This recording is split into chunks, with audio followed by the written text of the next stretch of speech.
Honasa Consumer is also on our radar. Stocks up, their third quarter earnings were strong year on year, some 28% jump in revenues. Stocks come off about 4% from the day's high right now with the market. Volume growth for the company is coming at 35%. We have Ramanpreet Sohi, Chief Financial Officer of Honasa Consumer, joining in to take some questions. Ramanpreet, great to have you with us here. Good morning. Thanks for your time. Prashant this side. You know, when you see 30% growth, the question which comes to one's mind is, will we see continued 30% kind of growth come through in the future as well? Can it be as strong? I think at the margin, you guys are highlighting there is some slowdown in the urban markets, etc. Is that just very near-term concern, or is that a slightly more medium-term concern as well? That is one.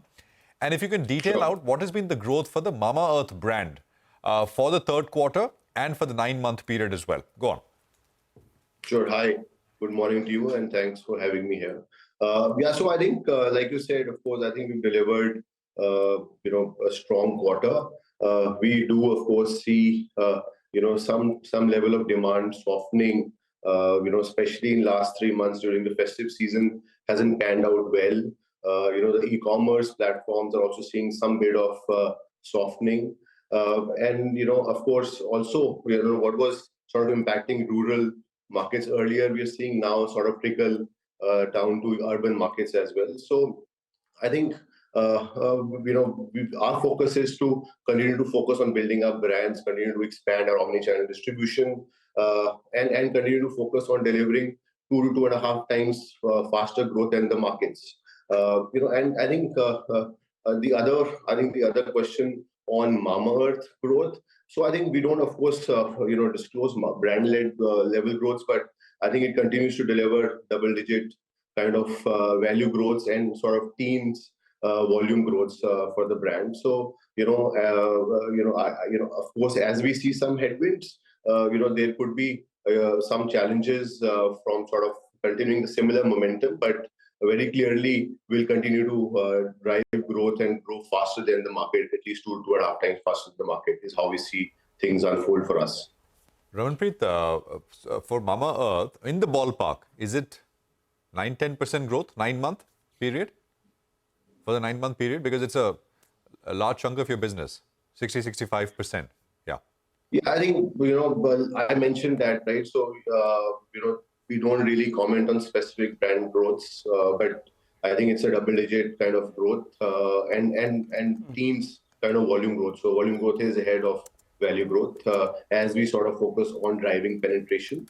Clearly, where volume growths are ahead of value growth. So that's probably how I would like to put it. All right. Hi, Ramanpreet. Good morning, and thanks so much for joining in. Nigel on this side. So we've got that top line growth. You'll keep saying that you're going to outperform the industry, and you'll have managed to do that. So good on you all. I want to focus on profitability a little bit. Could you give me two numbers? One is ad spends as a percentage of sales. What does that number come down to? Point number one. And what does it mean in terms of EBITDA margins? Because clearly, things have been looking up on both those two fronts. The ad spends are coming down. The EBITDA margins are improving. Please go ahead. Sure, absolutely. So, I think what we've also said in the past is that we clearly see levers of margin expansion of 100 to 150 bips from an year-on-year perspective. Having said that, this year, of course, A&P, which is the ad spend, has come around 34.5-35% average for the first 9 months. And this is almost a 200 bips optimization efficiency in the A&P spends for us, which is, of course, apart from, let's say, some leverage on the other expenses and some leverage on the employee cost, we've been able to see almost 400 bips margin expansion this year. As we look ahead, of course, very clearly, A&P is going to be a key leverage driver for us as we look ahead into next year. And I think, we're clearly building those levers that we'll see 100 to 150 bips sort of margin expansion from here on. Currently, I think as things stand, this year, we are at about 7% EBITDA margin, which is a 400 bips expansion led by A&P. So I think that's how we are sort of looking at building the business and in terms of unlocking margins from here on. So next year, we should be looking at double-digit margins. I think our focus is, and again, I think we clearly see levers of 100 to 150 pips expansion from here on. We're at about 7% now. Okay, 100 to 150 bips expansion is what you see from here on your margin front. Got it. Ramanpreet, hi, good morning. So I want to get back to the consumer demand a little bit. You said that things have been tough. I want to understand for your other products, right, other brands, whether it's Dermaco, whether it's Dr. Shade, Be Blunt, Aqualogica, how long do you think it could take before these brands turn EBITDA positive? I think Dermaco has already achieved that status, but if you can just give us the outlook on the others. Sure. Yeah. So, absolutely. Hi. Good morning, Sonia. So, absolutely. I think as we've seen scale up of our younger brands, especially Dhamma Company, our second largest brand, it is in fact not only turned profitable for the quarter, but in fact it's profitable for the entire first 9 months. So we clearly see at a certain scale, brands become profitable and then add incremental margins. And also for our younger brands, Ecologica, Dr. Shade, they also good annual run rates for last quarter. We've sequentially also grown those brands. Clearly, at every scale, incremental scale, we're seeing efficiency come in, and that's also showing in our overall margin profile of the business. That's how we sort of continue to build them as we look at next year. The Dhamma Company, a second largest brand, will continue to focus on further improving its margin profile, and we'll further see efficiencies driven across younger brands as well as they scale. I think currently all the brands are online first, digital first, and as we sort of build them, we've very clearly seen efficiencies across our younger brands. But since you mentioned, you started by saying that, consumer sentiment is quite tough, things are not as good as they were in the preceding quarters. Do you think it would be hard for you to maintain this 30% growth that you've been doing for the last many quarters? You think that will be a tall ask? Yeah, I think in terms of, it's difficult to sort of clearly pinpoint what will be the level of growth. I think we continue to say we will grow faster than the market. I think in terms of, growth numbers, we've also sort of talked about in our call. We are expecting about, at least in the near term, 20% kind of plus growth, around 20% growth for our business. And of course, one of the big challenges is how the consumer demand pans out in the near term. Ramanpreet, so is it fair to say that near term you will continue to grow, as you said, aim is to grow at 2.5 times where industry is at. But at your level, would you say in the near term, perhaps growth rates will start to come off a little bit? So I think there are of course challenges we continue to focus on. For us, I think there is a big opportunity out there. We're present in about 1.7 lakh retail outlets on the offline side. We continue to build our younger brands and they're scaling really well. So I think it's difficult to clearly pinpoint. Yes, there are challenges in the market. Consumer demand is a challenge as of now. Especially, it's also impacting urban markets.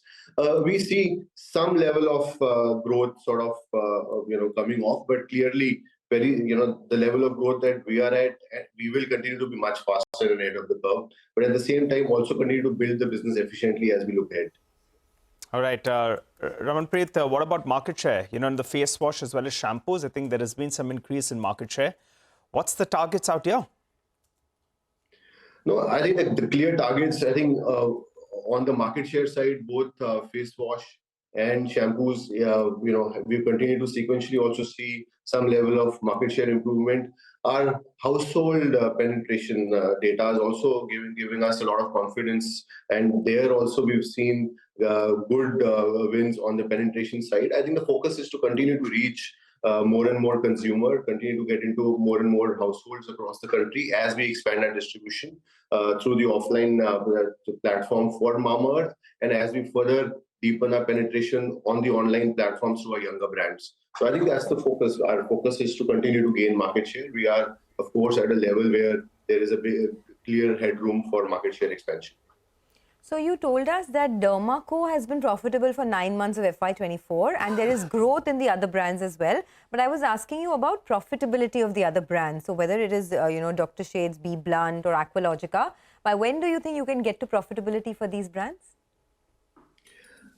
So I think, we don't obviously comment specifically on the brand profitability. Like I mentioned, clearly there is efficiency. The margin profile has improved. Of course, all apart from Dhamma Company, our younger brands are in an invest phase. But there is margin or efficiency improvement. I think in terms of, I think difficult to give a clear timeline, but given the trajectory that we're seeing, given the Dhamma company in its third year, third year's turned profitable. Very clearly, we also see younger brands probably hit the profitability levels much faster than Dhamma company, in fact. So I think with the trajectory that we see, we are very confident that some of these brands will start becoming a bit positive, down the road for us. Ramanpreet, you said there's scope to improve margins by 150 basis points, right? So a couple of points. Over what time frame is the primary lever to be able to do this is to reduce advertising spends, or are there any other levers? And because you'll go through a phase as you expand, offline, of course, is more profitable, higher margin, and you want to build that out more.